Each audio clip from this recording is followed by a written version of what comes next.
What's up? Good morning, everybody. It's time to rise and shred. We hope you had an incredible weekend. You can see I'm joined by pretty dang close, better than Jacob Gaffney. Mr. Jacob Gaffney is off with his family this week. He is hanging out. He is shredding. He's enjoying some well-deserved time off. And I've got the ever handsome Chris Whalen joining this morning. Not only is he handsome, but guys, he's literally one of the smartest people in our entire industry, bar none, and he is sharing so much valuable information that you need to know this morning. This isn't one of those that you're going to want to just sweep to the side. You're going to want to listen. You're going to want to turn your volume up. You're going to want to share this with everybody in your office because we are talking about topics that are absolutely going to be valuable to you and everybody within the mortgage industry. Ladies and gentlemen, sit back, relax. It's time to rise and shred.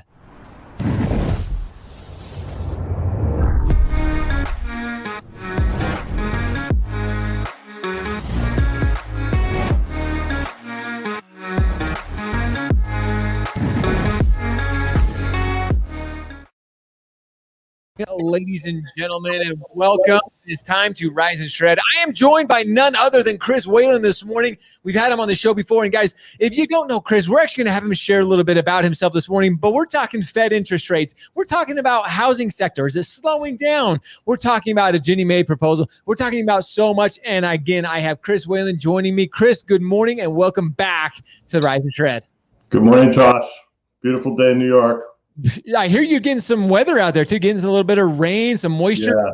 Send it our way, my friend. We have a pipeline. Just send it out to California. Send it back this way. We need it so bad right now. But hey, I'm excited to have you back. And kind of a little teaser, you and I have been talking about even working on a little bit more together and doing this more regularly, you and I, because there's so many things that and I want to start with this because you, Chris, you have a background in our industry that gives you this opportunity to share your wealth, to share your industry knowledge and expertise with all of us. And you do it in such a profound way. Last week, you were quoted by so many different sources, other people's shows from NAREP, John Steve. There were so many people actually talking about some of the things that you've been sharing. And today we're going to dive into many of them. And there's so much more to come. So before we do that though, I want, for those who don't know your background, will you share a little bit about your background and kind of how you got into the industry? Well, certainly, and I thank you, Josh. You're very kind. I started off life as a bank analyst. I worked at the Federal Reserve Bank of New York for Paul Volcker, Jerry Corrigan, and really loved that experience. And then I was kidnapped by these guys from Bear Stearns, and they sent me to London. And next thing you know, I'm trading mortgage-backed securities and bonds and everything else.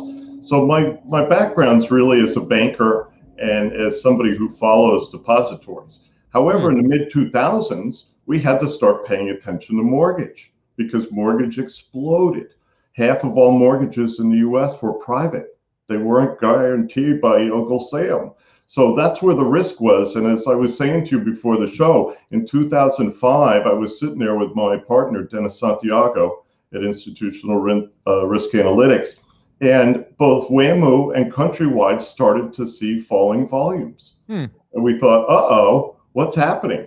That's bad. Because when you have an aggregator as big as Countrywide and it starts to shrink, that tells you the party is over. So I basically had to become a bit expert in mortgage. I then worked for Carrington, which is a great distress servicer. I learned about the back end of mortgage that most people on Wall Street never see. They don't know what happens to the loan after they sell the securities. So that was enormously beneficial. I spent 3 years building the financials team at Kroll Bond Ratings. It's wonderful, by the way. They have an awesome ABS team that follows our market. The research is free, by the way, and it's a great resource. So that's kind of how I got here. And, you know, I've always been a writer. My father, Richard Whalen, was the biographer of Joe Kennedy. I grew up with presidents and Fed chairmen roaming around our house drinking scotch late at night. So that's where I got my political perspective. I mean, you know, Bill Casey and Jim Schlesinger were my dad's best friends. What? And there were all kinds of other people like that roaming around. I'll never forget once we had a keg party in the backyard and the police showed up and they're banging on the door. And my dad opens the door and there's this guy standing next to him. And the cops, you know, started to give us a hard time. He goes, "Let me introduce you to the Attorney General of the United States." No way. So that's how I grew up.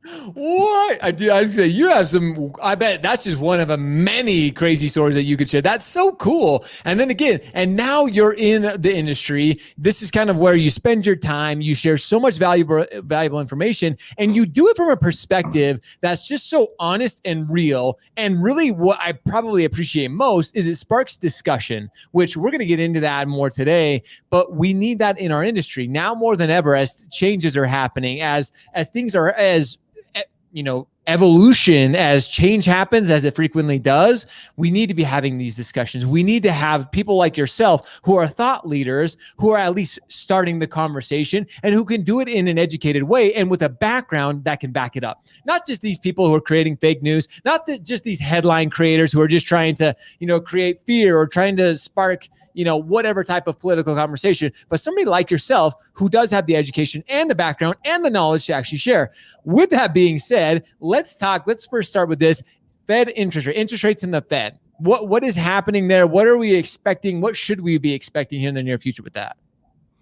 Investors thought earlier this year and last year that we had something called the reflation trade, which right. basically meant that we were going to have rising rates. And rates did back up a bit. But now what you're seeing is the enormous pull of investors who are out there looking for paper and they can't find it. Why? Because the Fed is in buying $50 billion a month in mortgage-backed securities. So as long as the Fed continues to buy securities, rates are going to remain low. And this isn't just the Fed. This is a global phenomenon. There's demand for U.S. Treasury paper offshore that you can't believe, Josh. And that also is driving rates down. Now, you see the discussions in the newspaper today about the Fed thinking about tapering sooner. And there's a growing number of people on the Federal Reserve Board, on the Federal Open Market Committee that believe we should do that. Why? Because of inflation. They think that maybe we've done too much. So I think for people in the industry, you have to realize that for now, rates are low. The yield curve is very flat. So everything out to a couple of years right now is basically almost the same as the short end. The Fed has decided not to allow the very short maturities to go negative. That's why they raised the rate on repurchase agreements, reverse repos, we call them, when the Fed takes cash out of the market. And they also raised the rate they pay on reserves. Why? To bail out the money market funds who were at risk of failure 2 months ago. You don't read that in the paper, by the way.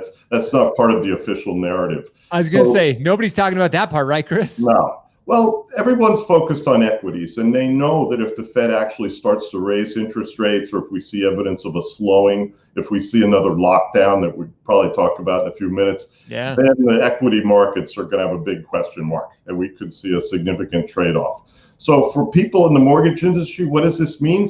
Make hay now while you can. You may see spreads start to widen if the Fed reduces the amount of paper they're buying, and you may also see rates back up. I saw a rate this morning from Lending Tree, I think, for a 1.99% refi. Okay. Whoa. Yeah. So, you've got an opportunity here. I think the next couple of quarters, you're going to see volumes higher than we expected. I think our friend Mike Fratantoni at the MBA is going to have to revise his estimates upwards for refinance activity. But, I love Mike because he's a very conservative, very thoughtful analyst. And he's always thinking about change, which is, we've been through 5 years of just low rates. Could we see rates back up again? And the answer is yes. When the Fed stops buying and they simply go back to a target regime for interest rates, then I think you'll see rates go up.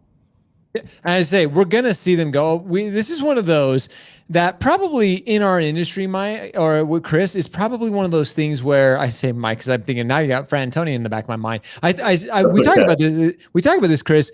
Mortgage professionals, sometimes we're all about rates. It's all about, our rate's going to go up, our rate's going to go down, our rate's going to go up. We just constantly, this is one of those things that just happens in our industry. We see rates go up, we see rates go down, we see rates go up. Right now, like you said, I love it. You got to make hay while the sun's shining, ladies and gentlemen. Take advantage of rates while they're low. They're going to go back up. Now, like I said, now's the time you should be reaching out to borrowers. You should, all those relationships that you spent so much time with, you should be having conversations with them, educating them on hey, this is why now's the time time to take action. Historic interest rates. We've said this for years. They're like, oh, interest rates are at historic lows, but they really are at historic lows. 1.99, if you're seeing that out there, that means consumers are seeing those out there. So it's sparking conversations. So now more than ever, and if you don't stay in front of your consumer, somebody else is. Like you said, Chris, like Lending Tree's out there, Rocket's out there, people who are spending all kinds of tens of millions of dollars in advertising talking about this and trying to get in front of the eyeballs of your consumer. So if you're not doing it, you're going to miss out. Somebody will. The loan's in the money. Yeah, I was going to say somebody else will. So let's, as we're talking about that, because interest rates are hot, is the housing sector starting to slow down? Are we running out of buyers right now, Chris? I think in high-end markets, yes. I have a good friend who many people in the industry would know, but I'll protect his identity, who's out in Whitefish, Montana. And he bought himself a beautiful house out there a couple of years ago.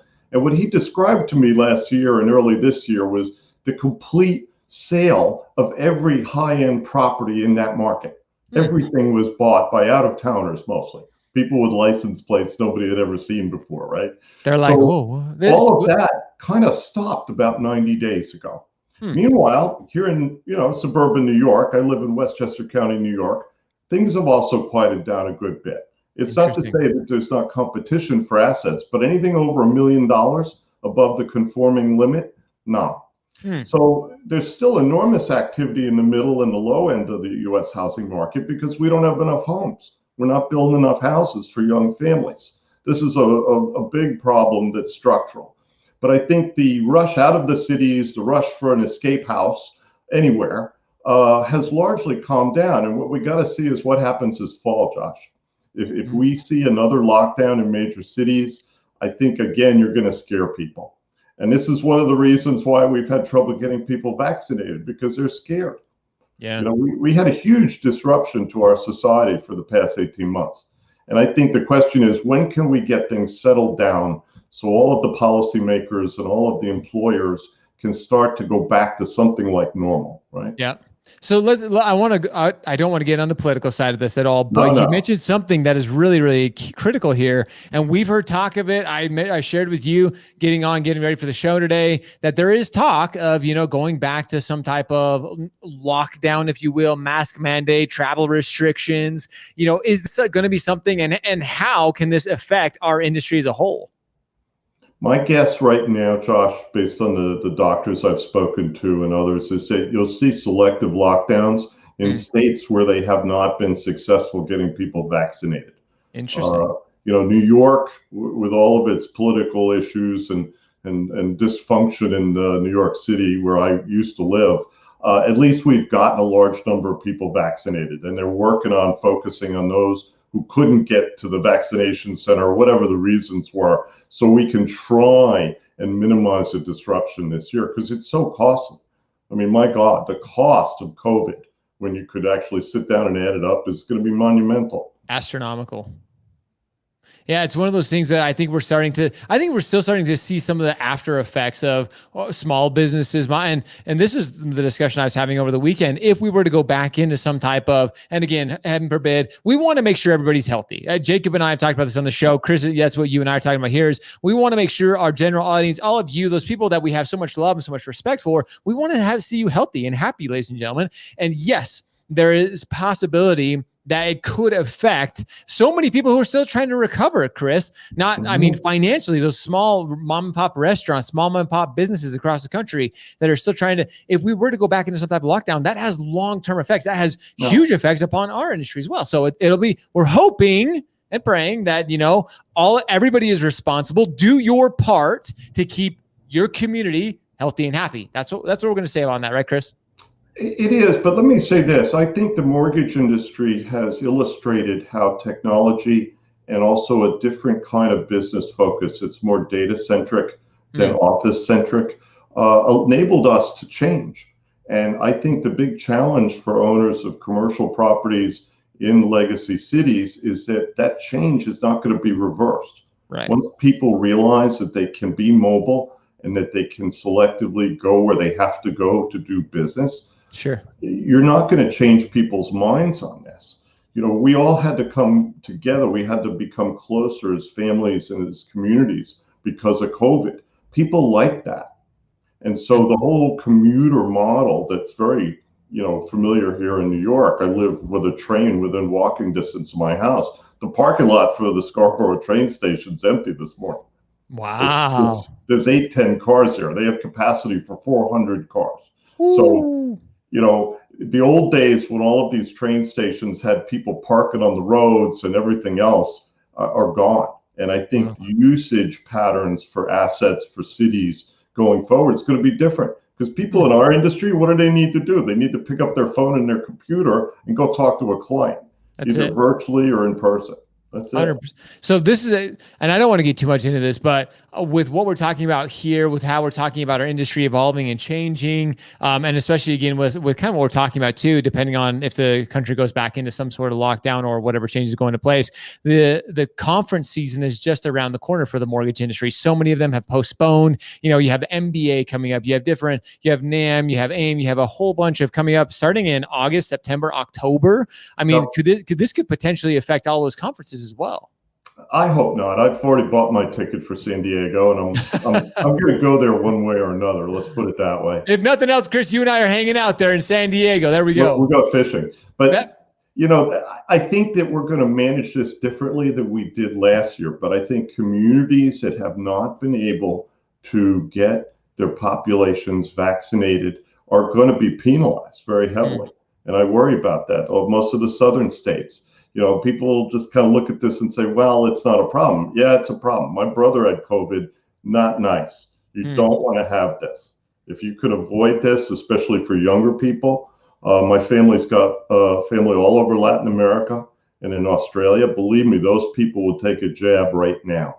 100%. I'm right there with you. My brother's had it. He had it earlier. Now he's seeing some long lasting, after effects of affecting heart and affecting so many things. So again, people just keep it. We want to see everybody healthy. We want to see you all happy. We want to see your faces at the next conference. So take care of yourselves and put the necessary precautions in place so you can do that. Let's move on to one that I'm probably most excited about, Ginnie Mae Proposal. Now, there's time for a preliminary victory lap, if you will. We kind of shook up of all people, shook up the industry in a good way. And now our mortgage family is they're talking about it at the water coolers, talking about it in the kitchen, which again, I have mentioned this earlier. This is what I'm so excited about. This is why I have so much respect and so much reverence for you, because you really started this conversation that now the entire industry is kind of talking about. So talk about this Ginnie Mae proposal. One of the leaders in the industry said to me Friday, Chris, you shook up the industry in a good way. And I think that's right. I think our friends at Ginnie Mae got blindsided because they allowed an outside vendor, Deloitte, to do most of the work on this proposal. And I don't think it was properly vetted. Congress has constrained Ginnie Mae. They can spend as much money as they want to on contractors, but they can't hire people. And this is the problem. They need to build their staff so that they have people who understand the industry, who do this kind of important work and understand what the implications are for our community. Now, the basic proposal is a cut and paste of the Basel Bank capital rule. That's totally inappropriate for independent mortgage banks. They're not banks. IMBs are subordinate to commercial banks. Commercial banks give us the money we use to do business. So there were a lot of details in this proposal that I won't go into now, but suffice to say, if that proposal went into effect today, it would crater the government loan market. It would force most lenders in this market, even the big publicly owned ones, to sell their mortgage servicing rights. And we would all become loan brokers for Jamie Dimon. Okay. Now, I don't think the folks at Ginnie Mae want to do that, but that is the effect of the rule they put out there a couple of weeks ago. And I saw this late on a Friday, and I kind of looked at it for a few minutes, and I couldn't believe what I saw. So as I pushed this out to different people in the industry, I wrote a blog about it on the Institutional Risk Analyst. All of a sudden, the floodgates opened, and people said, what is going on here, Chris? I talked to at least a dozen CEOs in the industry, and all of them were pretty much apoplectic. Once they had read the proposal, they said, we can't do this. This is going to put me out of business. So I'm just getting done with my comments, which I'm going to submit this week. I think all of us in the mortgage family need to go into the kitchen with Ginnie Mae, close the door, pour a couple of drinks, and talk about what's important. What's important to Ginnie Mae, Josh? make sure the bondholders of Ginnie Mae securities get paid on time, and make sure that the servicers got the money to take care of defaults. Yeah. That's what it comes down to. Everything else is a matter of indifference to Ginnie Mae, frankly. Sure. Because they're not a regulator. They are a credit guarantor. They are the guys who guarantee those securities that make this whole market possible. Right. So I think they need to go back to square one and say, what's important to us? Do we care about whether Josh makes money or not? Yeah, kind of, sort of. But we really just care about whether or not he's got the cash to fulfill our rules for participants in our program. And if they don't, we're going to transfer the servicing. The big picture for them, though, is they can't make participating in the Ginnie Mae program and the FHA program so onerous that people don't want to do it. Right. Okay. This is why there are no commercial banks in this market. They all left. And, people thought it was because the Department of Justice whacked them with a lot of fines from that Civil War era law on false claims, or they thought it was, the bank regulators telling them to get out. There was some of that. But Sure. The biggest problem for banks is that they're really lousy government servicers. Other than Cenlar and, my friends at Flagstar, there's Wells Fargo, obviously, these guys have figured it out. But to be a government servicer, you can't make any mistakes. That's true. You've got to be pretty much perfect because the cost of servicing is higher. You don't get reimbursed for everything. You don't get reimbursed for that $15,000 or $20,000 you lose on a foreclosure. Okay? So by definition, these issuers have to be very efficient, and they're almost always trying to make money today with their new loans to pay for the mistakes from yesterday. Right. That's the nature of the beast. So I think Ginnie Mae has to make life easier for issuers and remember that they have to maintain an attractive market. Otherwise, we're done. We're not going to be able to do this anymore. 100%. So a question just came in is this proposal from Ginnie Mae, has it been squashed completely? And I don't know if it, and I say it hasn't been, right? No. Everybody in the industry needs to file comments. Everybody in the industry needs to reach out to their coverage officer at Ginnie Mae and ask them to have a conversation with them about this rule and how it would specifically impact them. Because I honestly don't think the folks at Ginnie Mae fully appreciated the impact of this proposal. For example, I have to subtract my excess MSRs from my adjusted net worth. Hello? That's not going to work. Nope, at all. That's harsher than the rules for banks. Yep. I don't know what these people were thinking about, or maybe they weren't thinking. But the point is, when you allow a vendor and a contractor to do important work like this, you can get in trouble. And I think that's what we have here. Well, and I think, and I'm glad you mentioned this because you're working on a document that we're going to release as soon as you're done with it. We're going to, some of these proposals and some of the more finer details, we're going to share with you guys because they, like you said, and as we've been kind of alluding to, we're starting the discussion. You need to be having these discussions. We as an industry, because this does have a significant impact on all of us as industry, as mortgage professionals. This proposal could have long-term ramifications if not discussed and if not approached in the right way. Well, look at it this way. The folks at HUD were very comfortable having banks dominate their market because they didn't have to worry about it. Sure. The issuer requirements were easily met by banks because banks are subsidized by the U.S. government. They're subsidized by the FDIC. You can't compare a bank and a non-bank. It's just night and day. So HUD would love to go back to the future and have a market comprise 100% of banks, but that's not what we have today. You have non-banks making loans, selling loans to banks, and then the non-banks are much better servicers. They don't get in trouble as often, okay? The bank regulators don't want banks in the government market. That's the last thing they want. So we have to figure out a way to manage a market where the non-banks make the loans, service the loans, the commercial banks finance all of this from a commercial perspective, a wholesale perspective. But banks don't want to face low-income consumers. They can't. Right. Elizabeth Warren has made that impossible. You will never see J.P. Morgan banking the bottom third of the mortgage market ever again. Ever again. Yep. Ever again. And the other banks are the same way because their bank examiner from the OCC tells them that every time they see them. Yep. That's it. That is it. Literally, that is it. So here's what we all want you to take away from this. All of you listening, share this. start that discussion, because this proposal to this question has not been squashed. We need to be having discussions. This needs to be something that as mortgage professionals, again, this could have long-term, this could have ramifications for all of us. Yeah, and remember, Josh, they were getting ready to put this proposal out without asking for public comment. Exactly. And that's just kind of like, publish it. Yeah, which is crazy. It's like, wait, hold on a second, pump the brakes. And remember, regulators have power. When they make public statements or they put something like this out there publicly, it has huge ramifications. For example, banks have started calling issuers in the past 2 weeks, asking for updated financials. Ooh. We're waiting to see one of the rating agencies take action if this proposal goes through. So the folks at Ginnie Mae need to understand that when they put something out like this publicly, it has enormous implications for the credit relationship between independent mortgage banks and their lenders and their investors.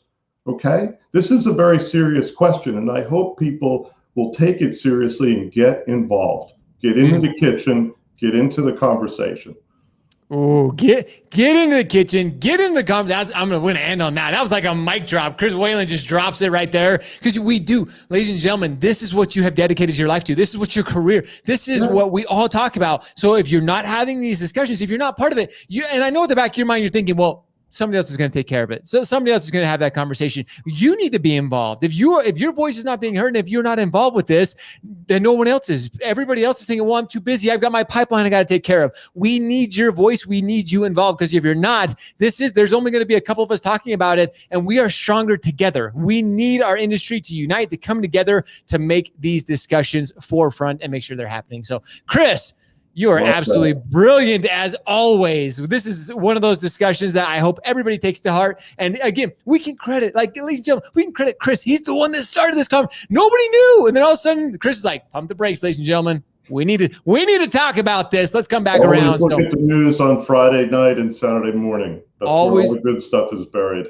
Always be paying attention, and be paying attention right here to Rise&Shred. And like I said, Chris and I are working on some stuff behind the scenes. You're going to have to stay tuned for, because it's going to rock this industry. It's going to rock the world, ladies and gentlemen. So with that, we're going to sign off. Huge shout out to our good friend Chris Whalen for joining us this morning, for the expertise, the knowledge, and all that he shares and does for our industry. So a huge shout out to Chris, and a huge shout out to all of you. Thank you so much for joining us this morning. Thanks for the comments. Make sure you comment and share this below. We want our industry to be informed. We want them to be educated, and you can get it right here every Monday morning on Rise&Shred Live, and then you can get it to your inbox. Click the link below so you can subscribe to our daily, the number one and only daily diary of the mortgage industry. With that, ladies and gentlemen, we appreciate you. We love you. Now it's time for all of you to shred. Go show up, hustle, repeat every day. See ya.